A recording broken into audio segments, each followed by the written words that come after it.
विद्यार्थियों, आप सभी का स्वागत है। मेरा आज का व्याख्यान अंतर्राष्ट्रीय वित्त निगम पर केंद्रित है, जिसके अंतर्गत अंतर्राष्ट्रीय वित्त निगम के संगठन और इसके उद्देश्यों की चर्चा मैं करूंगा। अंतर्राष्ट्रीय वित्त निगम वस्तुतः अंतर्राष्ट्रीय पुनर्निर्माण और विकास बैंक यानी विश्व बैंक से भिन्न, लेकिन विश्व बैंक की एक सहायक संस्था है, जिसकी स्थापना जुलाई 1965 में की गई थी। इस निगम की स्थापना दो कारणों से की गई थी। पहला तो यह कि विश्व बैंक जहां केवल एक सदस्य देश की सरकार को या उसकी गारंटी पर ही ऋण प्रदान करता है, वहीं दूसरी ओर यह निजी क्षेत्र को बिना उस देश की सरकार की गारंटी के ऋण नहीं देता है। दूसरा यह कि विश्व बैंक इक्विटी या उद्यम पूंजी, जिसे जोखिम पूंजी भी कह सकते हैं, निजी क्षेत्र को प्रदान नहीं करता है। विश्व बैंक केवल अप्रत्यक्ष रूप में विकास वित्त कंपनियों के माध्यम से निजी क्षेत्र की वित्तीय ज़रूरतों को पूरा करता है। इस प्रकार अंतर्राष्ट्रीय वित्त निगम की स्थापना इन दोनों कमियों को दूर करने के लिए विश्व बैंक की एक संबद्ध संस्था के रूप में किया गया है। विश्व बैंक के समझौते के ढांचे के अनुरूप ही अंतर्राष्ट्रीय वित्त निगम की भी समझौते की धाराएं हैं। इसलिए इस निगम का सदस्य वही देश बन सकता है जो विश्व बैंक का सदस्य है, अर्थात किसी देश को निगम की सदस्यता प्राप्त करने के लिए विश्व बैंक का सदस्य होना अनिवार्य है।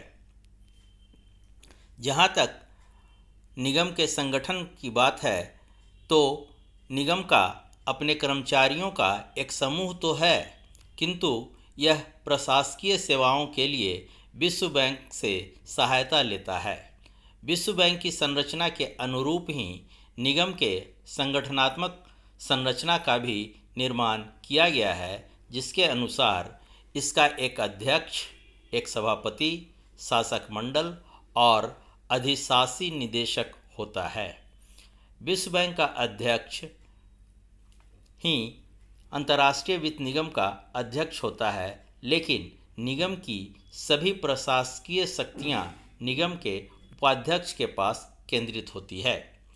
अंतर्राष्ट्रीय वित्त निगम के 8 विभाग होते हैं, जिनमें से 4 निवेश से संबंधित होते हैं, जो भौगोलिक आधार पर कार्यों का निष्पादन करते हैं।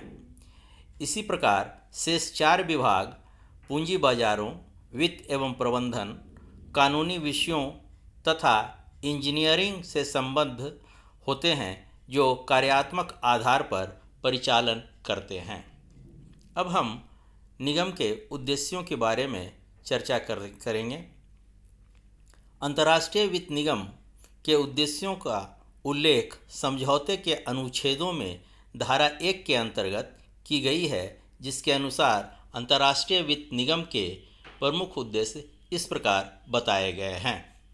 निगम का पहला उद्देश्य यह है कि वह निजी निवेशकों के साथ मिलकर उत्पादकीय निजी उपक्रमों की स्थापना, उसमें सुधार और उसके प्रसार हेतु वित्त प्रबंधन में सहायता पहुंचाए।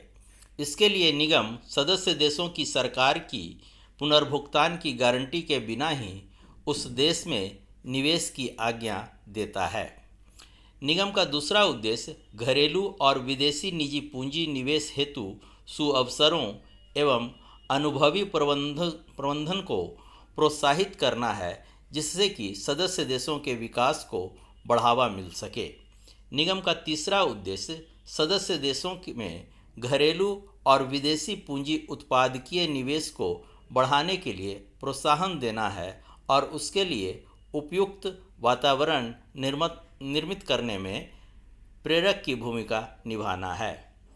अंतर्राष्ट्रीय वित्त निगम के उद्देश्यों से यह स्पष्ट होता है कि अंतर्राष्ट्रीय वित्त निगम का उद्देश्य सदस्य देशों से कम विकसित क्षेत्रों में उत्पादकीय निजी उपक्रम की वृद्धि को प्रोत्साहित करते हुए उनके आर्थिक विकास की गति को तीव्र करना है।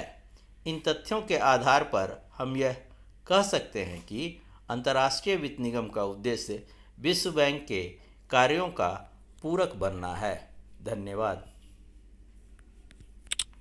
अब जाके